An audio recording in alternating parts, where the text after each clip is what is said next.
And so what we say to ourselves, so what I want to do is I want to share a couple of stories with you about a couple of South African entrepreneurs, a couple of young South African entrepreneurs who are doing extremely well. And what I've done is I've interviewed them because I wanted to find out, and I wanted to be able to pass it on to you, how do they think? What do they say to themselves? Because we often get the principles of business and the things we do and don't do, but we don't dig into the inside of the person, because the person is what makes it happen, okay? Now, the second person I want to talk about is a young lady by the name of Claire Reed, and she has a little business called Real Gardening. And I'm going to take and read just a little background on Claire Reed and how I'm going to get into how she thinks, but just listen to this, okay? In 2002, which isn't long ago, is it? For some of us, it's got like that was yesterday. Claire Reed was 16, so don't let age get in the way. She was 16 years of age, and she was trying to grow a little vegetable garden in her on the property that they lived on. And there was a science project on, and she decided she wanted to try something. And she took some newspaper and some flour, and she put something together that actually saved 80% water in the germination process, okay? Which is, and everybody's talking about ecology, okay? And being green. And she brought it to school, and the teacher was so thrilled with what she did, she said, why don't you put it into the Eskom Expo for Young Scientists contest, okay?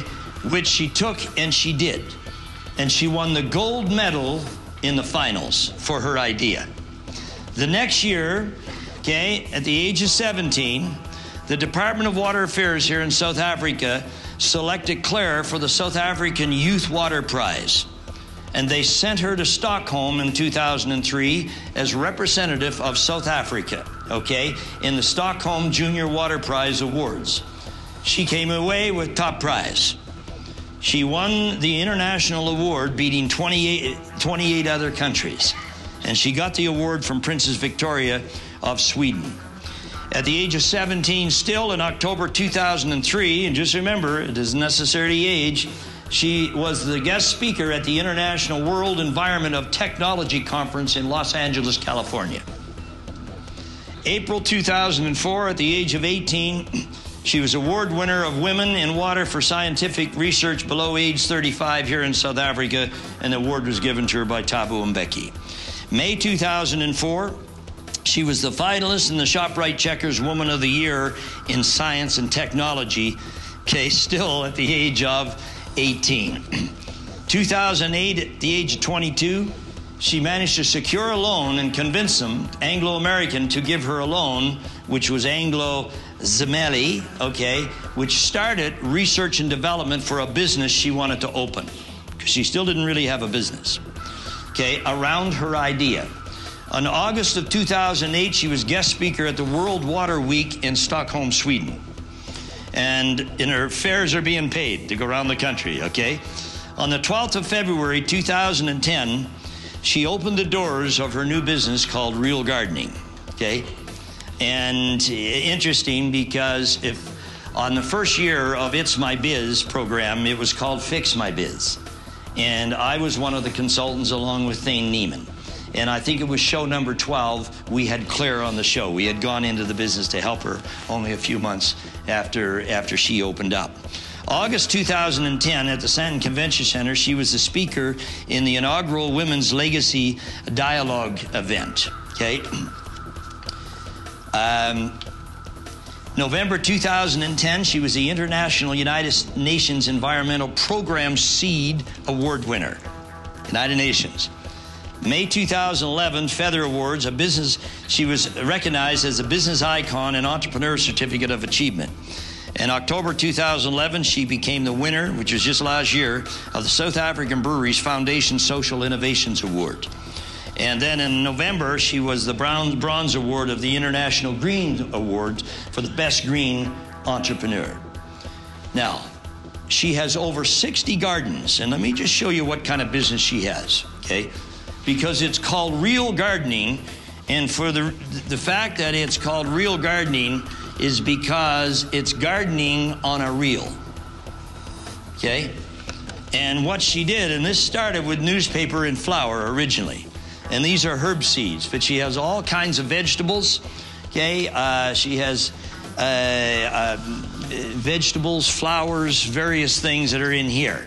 And see what it is you take and you dig a little channel, okay, sort of what do we call it? What is it? Furrow. But you take and you dig it out in a line like that, and then you lay down the seeds like this, and then you water it. Put the dirt back over it and water it, and the fertilizer's already in there. Isn't that a fantastic idea? But look at how long it took her.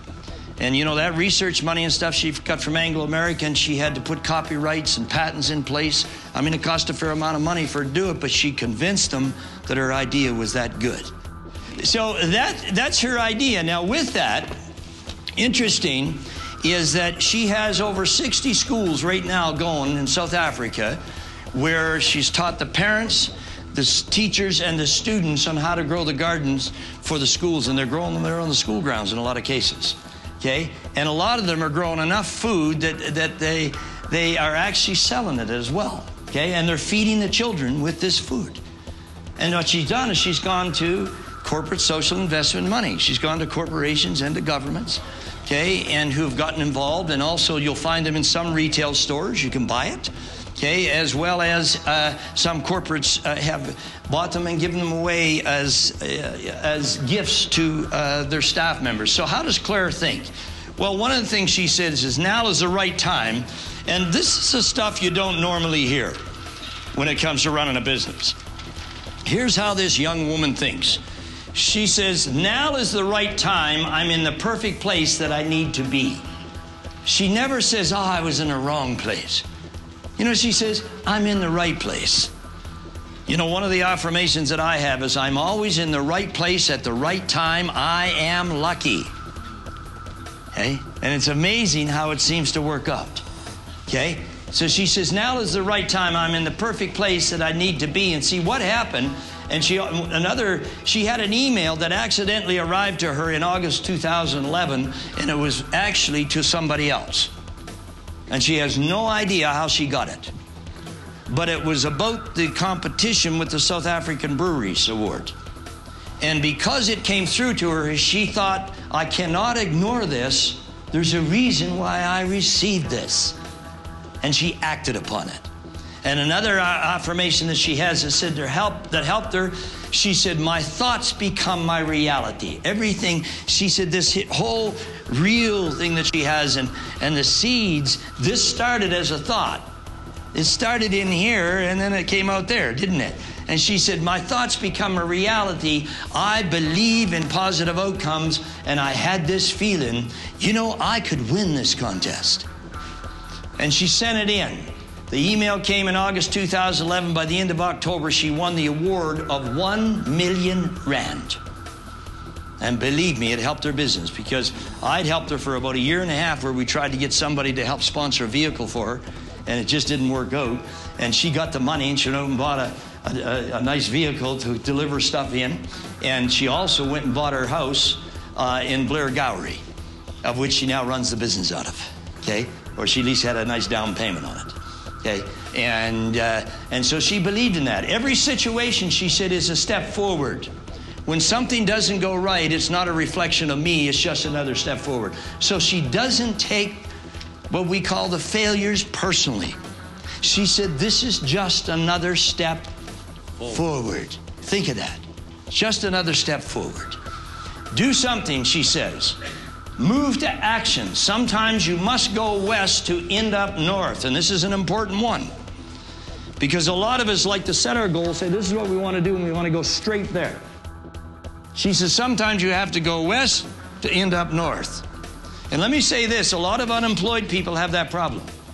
They have certain qualifications and they won't take anything unless it's the perfect job.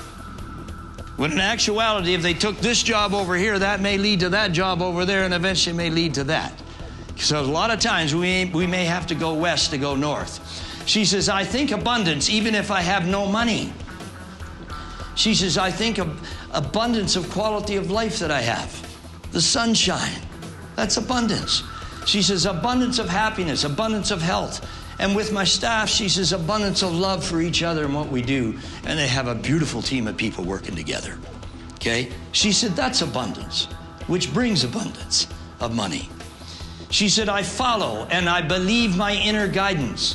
If she gets a feeling about something, she follows it. Okay, and it was quite interesting. Just a short time ago, she went to a conference, I think it was at the San Convention Center, and she said when she comes to a conference, she always sort of sits somewhere in the center, near the speakers. She said this day she went to do it, and she looked over, and there were some seats way over on the side, and she thought, gee, I think I'm going to sit there today. And she thought, there's a reason for this. I must go sit there and find out why. And she did. And a lady came in and sat down alongside of her. And the lady was the head of corporate social investment for a large corporation that she had been trying to get to for the last 2 years. And with no luck. And also had talked to other people in that organization. And the lady and her began to chat, and throughout the day, the lady really liked her. And by the way, people buy you first and then your business. The same as with Sia Mapoko. Okay?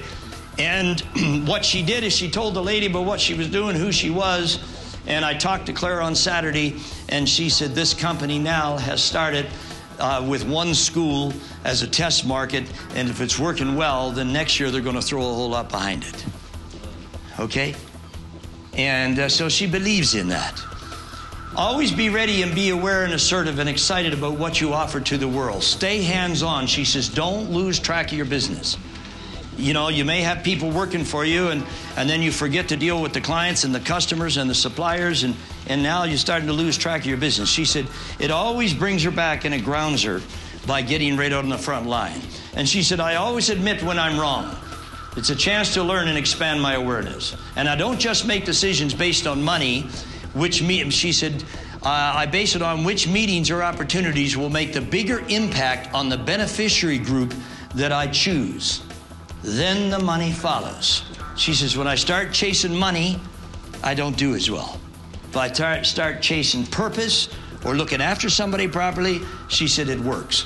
And for every success I've had, there has been 15 unsuccessful attempts, she says. She says, but I do not give up.